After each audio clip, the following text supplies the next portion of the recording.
మనతో మాట్లాడడానికి బీజేపీ ముఖ్య అధికార ప్రతినిధి ఎన్వి సుభాష్ ఉన్నారు. ఒకసారి మాట్లాడించేటువంటి ప్రయత్నం చేద్దాం.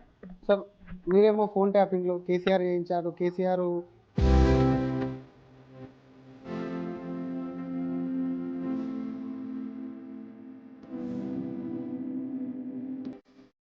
సంబంధించి ఆయన విచారణ చేపట్టాలని బీజేపీ పార్టీ డిమాండ్ చేసి మొన్న విచారణ ఎదుర్కొన్నారు. ఈరోజు కేటీఆర్ కూడా చిట్చాట్లో మాట్లాడుతూ కేసీఆర్కు సంబంధించి తెలంగాణ అంటేనే కేసీఆర్ ఆత్మగౌరవము, కేసీఆర్ను టచ్ చేస్తే తెలంగాణ ఆత్మగౌరవాన్ని టచ్ చేసినట్టే, కేసీఆర్ను విచారణ పేరుతో వేధిస్తే ఊరుకునేటువంటి ప్రసక్తే లేదంటున్నారు. ఏం చెప్తారు?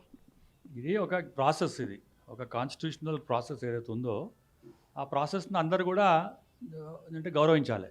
ఉదాహరణకు మోదీ గారు ముఖ్యమంత్రిగా ఉన్నప్పుడు ఒక అభియోగం వస్తే వారు ముఖ్యమంత్రిగా ఉన్నప్పుడు వారి మీదనే ఏంటంటే సిట్ ప్రోగ్రామ్ సిట్ కనుక వేస్తే ఆ సిట్ వారిని విచారిస్తే సుమారు 10 గంటలు ఆన్సర్ ఇచ్చిన చరిత్ర ఉందన్నట్టు. అంటే ఒక ముఖ్యమంత్రి స్థాయి వ్యక్తి అయినా కూడా, ఒక సామాన్య వ్యక్తి అయినా కూడా ఒక అభియోగం వస్తే ఒక పోలీసు కానీ, ఒక సిట్ కానీ, లేకుంటే ఇంకెవరన్నా కూడా అంటే విచారణ పిలిస్తే ఎంత పెద్ద వ్యక్తి కానీ వచ్చి దాంట్లో హాజరుపరుస్తే అంటే గౌరవం ఉంటుంది అన్నట్టు. మేమేమంటున్నాం అంటే భారతీయ జనతా పార్టీ ఫస్ట్ నుంచి పదే ఒకటే మాట చెప్తున్నాం. రేవంత్ రెడ్డి గారు మీరు అధికారంలో లేనప్పుడు ఒక మాట, అధికారంలో వచ్చిన తర్వాత ఇంకో మాట పెట్టడం, ఇది భారతీయ జనతా పార్టీ ఎప్పటి నుంచో కూడా ఇదే చెప్తుంది అన్నట్టు. Congress party and BRS party ఒకటే, వాళ్ళిద్దరు ఫ్రెండ్స్, వాళ్ళిద్దరు నేబర్స్, వాళ్ళిద్దరు ఒకటే ఫ్యామిలీ మెంబర్స్. ఆ పార్టీలో ఉన్నా ఈ పార్టీలో ఉన్నా కూడా వాళ్ళు ఇంటర్ ఎక్స్చేంజ్ చేసుకుంటారు తప్పితే ప్రజలకు చేయాల్సిన అవసరం లేదు. మా చుట్టాలు వచ్చినారు, మా ఫ్రెండ్స్ వచ్చినారు, ఎన్ఆర్ఐస్ బయట నుంచి వాళ్ళు వచ్చినారు, వాళ్ళు ఇదే అంటున్నారు, ఈ వ్యక్తిని మేము బీఆర్ఎస్లో చూసినాం, ఇప్పుడు కాంగ్రెస్లో చూస్తున్నాం అన్నారు. అంటే ఎంత విచిత్రమైన ఒక రాజకీయ లబ్ధి కోసం ఎట్లా చేస్తున్నారంటే అధికారంలో ఉండాలనేది లక్ష్యం అంతే. సో ఇది ఎప్పుడు జరుగుతుంది, మేము ఎవరైతే రాష్ట్ర సంపద, దేశ సంపదను, నేషనల్ ఎక్స్చెక్కర్, స్టేట్ ఎక్స్చెక్కర్ను దొల్లగోలు కొడతారో, దోచుకుంటారో వారి మీద తప్పకుండా విచారణ జరిపించాలి, అవసరమైతే జైల్లో కూడా పెట్టాలని చెప్పి భారతీయ జనతా పార్టీ డిమాండ్ చేస్తుంది. ఒకవైపు మున్సిపల్ ఎన్నికల్లో ఫోన్ ట్యాపింగ్ అయితే, ఇంకోవైపు కేంద్ర బడ్జెట్కు సంబంధించినటువంటి అంశం వచ్చినప్పుడు బీజేపీ తెలంగాణకు సంబంధించినటువంటి పదాన్ని ఎక్కడ కూడా వాడలేదు, తెలంగాణకు ఎటువంటి నిధులు కూడా కేటాయించలేదు, కనీసం మరొకసారి పక్షపాతమే చూపించిందని అటు బీఆర్ఎస్ కానివ్వండి, కాంగ్రెస్ నేతలు ఆరోపిస్తున్నారు. 40కి పైగా అంశాలు పెండింగ్లో, అటు అభ్యర్థనను పెట్టుకున్నాం కేంద్రం వద్ద కదా, ఒక్కదాన్ని కూడా పరిగణలోకి తీసుకోలేదు. కాబట్టి ఇది నిజంగా తెలంగాణ పట్ల కూడా కొంత వారికి చిత్తశుద్ధి లేదు, వీరికి అభివృద్ధికి కూడా తోడ్పాటు లేదనేది వాళ్ళు ప్రధానమైన వద్ద. దానికేం చెప్తారు? ఇప్పుడు ఒకటి చూడండి, ఇప్పుడు చాలా క్లియర్గా తెలంగాణకు బడ్జెట్లో కేటాయింపు రావాలి, తెలంగాణ డెవలప్ కావాలని చెప్పి భారతీయ జనతా పార్టీ ముందటి నుంచి చెప్తున్నారు. మా కేంద్ర మంత్రివర్యులు శ్రీ కిషన్ రెడ్డి గారు చాలాసార్లు పవర్ పాయింట్ ప్రజెంటేషన్ పెట్టి రాష్ట్రానికి భారతీయ జనతా పార్టీ అధికారం లేకున్నా కూడా 12 లక్షల కోట్లు ఇచ్చిందని చెప్పి పవర్ పాయింట్ ప్రజెంటేషన్ ఒక కేంద్ర మంత్రిగా చాలా క్లియర్గా ఇచ్చింది అన్నట్టు. మేమేమంటున్నాం అంటే కాంగ్రెస్ పార్టీ డొల్లతనం చూడండి, కేవలం బడ్జెట్ ముందు అమలు కాని హామీలు ఎట్లయితే వీళ్ళు ఇక్కడ తెలంగాణ రాష్ట్రంలో పెట్టినారో, ఈ అమలు అయ్యే హామీలు కాకుండా అమలు కాని హామీలు తీసుకొచ్చి మాకు రాష్ట్రానికి ఇన్ని విష్ లిస్ట్ అంటారు అన్నట్టు. ఇంగ్లీష్లో విష్ లిస్ట్ అంటే మాకు ఇవన్నీ కావాలంట, అంటే ఏదైనా కూడా కేంద్ర ప్రభుత్వం నుంచి రావాలని చెప్పి సుమారు 70 లక్షల కోట్లు ఏదైతే బడ్జెట్లో పెట్టినారో అది ఏ రాష్ట్రానికి కూడా అటువంటిది ఇవ్వరు అన్నట్టు. నేనేం చెప్తున్నాను, ఒక్కసారి కనుక బడ్జెట్ కనుక క్లియర్గా చూస్తే మీరు అంటే మీడియా ద్వారా ఈ కాంగ్రెస్ వారికి కానీ బీఆర్ఎస్ గారికి ఒక చిత్తశుద్ధి కనుకుంటే తెలంగాణ డెవలప్మెంట్ రోల్ మోడల్ ఎట్లా ఉండాలనే దాని మీద అనేకమైన అంశాల్లో కేంద్ర ప్రభుత్వం అన్ని రాష్ట్రాలు అభివృద్ధి చెందాలని చెప్పి, తెలంగాణ రాష్ట్రం అభివృద్ధి చెప్పాలని చెప్పి అనేకమైన స్కీమ్స్లో వర్టికల్గా ఇవ్వడం కూడా జరిగింది. సింపుల్ చెప్తాను, ఇవాళ ఈ బడ్జెట్లో హబ్స్ అంటారు అన్నట్టు. అంటే ఐటీ హబ్ కానీ, ఫార్మసీ హబ్ కానీ, ఇండస్ట్రియల్ హబ్ కానీ, డిజిటల్ హబ్ కానీ, తర్వాత ఇంకా మన హై స్పీడ్ రైల్ కార్డర్ కానీ వీటిలలో పెద్ద పీట వేసినారు. దీంట్లో ఎగ్జాంపుల్స్ మనకి ఏంటంటే మొత్తం చూస్తున్నాం అన్నట్టు. మేధావులు ఎవరు కూడా ఈ బడ్జెట్లో అన్యాయం జరిగింది తెలంగాణకు అని చెప్పలేదు. ఒక రాజకీయ నాయకులు, ముఖ్యంగా కాంగ్రెస్ అండ్ బీఆర్ఎస్ వాళ్ళు తెలంగాణలో ఏంటంటే కేంద్ర ప్రభుత్వం నుంచి ఏం రాలేదని చెప్పి చెప్తున్నారు కనుక ఈ దాంట్లో అనేకమైన అంశాలు మనం కనుక జోడిస్తే ఇవాళ ఎవరో చేస్తారని చెప్పి అట్లా కాకుండా మోదీ గారు ఎప్పుడూ ఒకటే మాట చెప్తుంటారు, don't become an employee, you become an employer.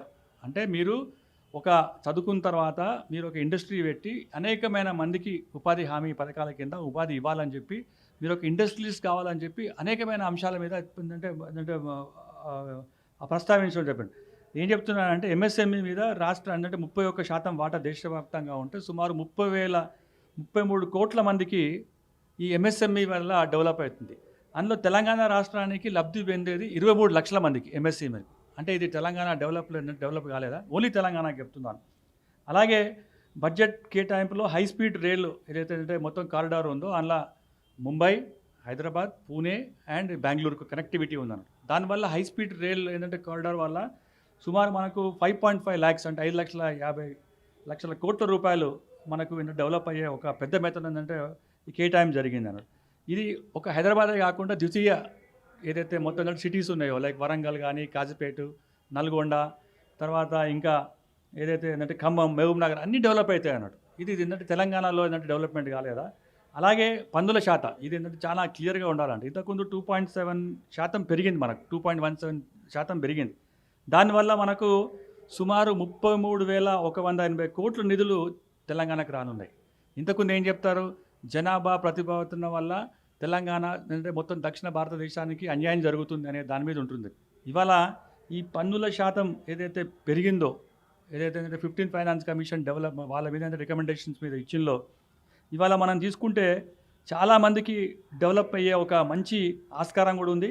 దీనివల్ల చేస్తున్న అనేకమైన అభివృద్ధి కార్యక్రమాల్లో తెలంగాణలో కూడా డెవలప్మెంట్ రోల్ మోడల్ కూడా వస్తుంది అన్నాడు. యూనివర్సిటీస్ వల్ల 5 యూనివర్సిటీస్ ఫ్లాగ్షిప్ ఏంటంటే టౌన్షిప్ ఏదంటే ఏదైతే చెప్తున్నారో అందులో కూడా ఏంటంటే తెలంగాణలో ఏర్పాటయ్యే అవకాశం ఉందన్నమాట. అలాగే రీజనల్ మెడికల్ హబ్ మనం ఎప్పుడు చూస్తుంటాం, మనం మెడికల్ కాలేజీలు వస్తున్నాయి, హాస్పిటల్స్ వస్తున్నాయి, కానీ పారామెడికల్ స్టాఫ్ అనేది చాలా ఇబ్బందికరమైన వాతావరణం ఉందన్నమాట. పారామెడికల్ స్టాఫ్ లేకుండా డాక్టర్లు కానీ నర్సులు కానీ ఏం చేయలేరు.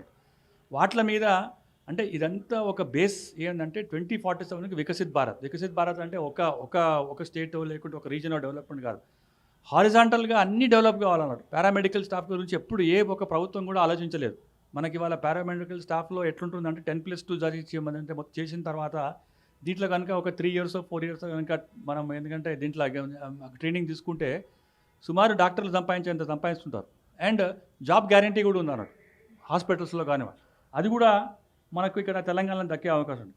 ఇంకా మున్సిపల్ ఏంటంటే బాండ్స్ ఏవైతే ఉన్నాయో జిహెచ్ఎంసీకు తీసుకునే ఒక ఆస్కారం ఉంది. మున్సిపల్కు డెవలప్గా అంటే డైరెక్ట్గా కేంద్ర ప్రభుత్వం మీద ఆధారపడకుండా, రాష్ట్ర ప్రభుత్వం ఆధారపడకుండా డైరెక్ట్గా ఈ బాండ్స్ వల్ల ఏంటంటే డెవలప్మెంట్ మున్సిపాలిటీలు వస్తుంది. మున్సిపాలిటీలు ఏంటంటే ఇవాళ అర్బన్ మున్సిపాలిటీస్ డెవలప్మెంట్ అవుతున్నాడు. ఇట్లా మనం చెప్పుకుంటూ పోతుంటే ఏంటంటే అనేకమైన అంశాల గురించి చాలా అంటే మన అంటే జాతీయ ఆరోగ్య మిషన్ ఏదైతే ఉందో ఇలా 100 కోట్ల వరకు నిధులు ఇచ్చే అవకాశం ఉందన్నమాట. తర్వాత సెమీ కండక్టర్ మిషన్ మనం ఎప్పుడు ఏంటంటే హైదరాబాద్ అంటే సాఫ్ట్వేర్ డెవలప్మెంట్, ఐటీ దాంట్లో సాఫ్ట్వేర్ ఉంటుంది, కానీ బెంగళూరులో, కర్ణాటకలో, తర్వాత పూణేలో హార్డ్వేర్ డెవలప్మెంట్ అవుతుందన్నమాట. ఈ ఒక ఐటీ కారిడార్ వల్ల, డేటా సెంటర్ల వల్ల, తర్వాత అవి రన్నింగ్ 100% ఏంటంటే తెలంగాణకి డెవలప్మెంట్ అవుతుందన్నమాట. సో అన్నిట్లో రాయితీలు ఇచ్చి అన్నిట్లో డెవలప్మెంట్ సమగ్ర ఏదైతే మొత్తం కృషి చేస్తున్నారో దాని మీద మనం మాట్లాడాలి. అంతేగాని ఈ ఐటీ దాంట్లో మాకు ఏంటంటే రిబేటీ లేదు, పోయినసారి రిబేట్ ఇచ్చినారు, మీరు అప్రిషియేట్ చేసినారా? 12 లక్షలు అంటే 2,50,000 నుంచి 12 లక్షలు తీసుకొచ్చినారు. ఎంతోమందికి ఏంటంటే ఊరట జరిగింది. జిఎస్టీలో దీపావళి అప్పుడు ఏంటంటే మీరు ఏంటంటే దీపావళిలో ఏంటంటే అనేకమైన అంశాల లోపల, అనేకమైన వస్తువుల లోపల జిఎస్టీలో 18%, 12%, 5% అని ఉంటే 28% ఉంటే ఇప్పుడు 2 స్లాబ్లు పెట్టినారు. దానివల్ల ఎంతోమంది ఇవాళ కొనుక్కునే ఒక ఆస్కారం కూడా వచ్చింది అన్నట్టు.